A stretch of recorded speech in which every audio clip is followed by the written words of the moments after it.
వ్యావహారిక సత్యం అంటే టెంపరీగా ఒప్పుకున్నామండి ఇది సత్యమని అర్థం. యజ్ఞము అసత్యమే, ఆ యాజకుడు అసత్యమే, ఆ స్వర్గము అసత్యమే, ఆ పశువు అసత్యమే, ఆ పశువును హింసించటం అసత్యమే. అసత్యాన్ని గురించి ఎందుకయ్యా నువ్వు ఇంతగా బోధ చేయబే?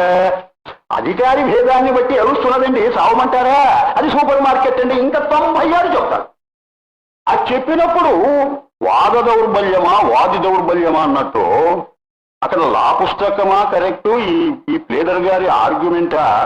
మనిషిని చంపితే హత్య, పశువును చంపితే కాదా? ఈ యజ్ఞం చేస్తే స్వర్గం వస్తుందంటావా?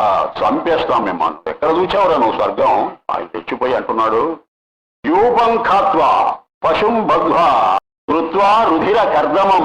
ఆ యూపస్తంభాన్ని పాతి పశువును దానికి కట్టేసి పశుం బద్ధ్వా కృత్వా రుధిర కర్దమం, నెత్తురు వరదలై పారేటట్టుగా చేసి ఆ దృశ్యం చూడడానికి నీకు ఎలా బుద్ధి పుట్టిందిరా? ఒరే యాజకుడా, సోమయాజీ, నీ దృష్టి దేని మీద ఉన్నది? పశువు మీద లేదు, యజ్ఞం మీద లేదు, స్వర్గం మీద ఉందా? ఏనచేత్ గమ్యతే స్వర్గం. ఇంత దారుణమైన పని చేసి వీరు కూడా స్వర్గానికే వెళ్ళేట్టయితే నరకంకేన గమ్యతే. నరకానికి వెళ్ళవలసిన వాడేవాడురా? ఇక చూచారా ఆ హ్యూమర్? చూచారా? వీడే స్వర్గానికి వెళితే ఇంకా నరకానికి వెళ్ళేటువంటి వాడెవడు? అంటే ఈ విధవ నరకానికే వెళ్ళాలి కానీ వీడు స్వర్గానికి వెళ్ళాడంటే మేము ఫస్టే ఒప్పుకోం. ఈ మాత్రం దారుణం అండి. పశుహింసలు ఇవి. అబ్బా, పైగా ఆ మాట రాస్తాడు అసలు మొదట్లోనే.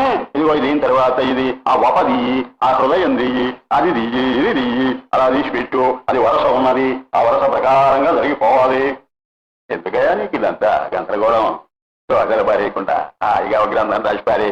నువ్వు ఇవి వాళ్ళ ఫిలాసఫర్, నాటే రిచువలిస్ట్. నీకెందుకు ఇది అంతా గోళ? పేరు చెయ్యలేరండి. మన వాళ్ళలో ఉండే పెద్ద బలహీనత ఏంటంటే ఏది రిచువలిజం, ఏది రిలీజియన్, ఏది ఫిలాసఫీ, మూడింటిని వేరు చేసి నువ్వు ఫిలాసఫర్ అయినప్పుడు నీ subject philosophy, your subject is not religion.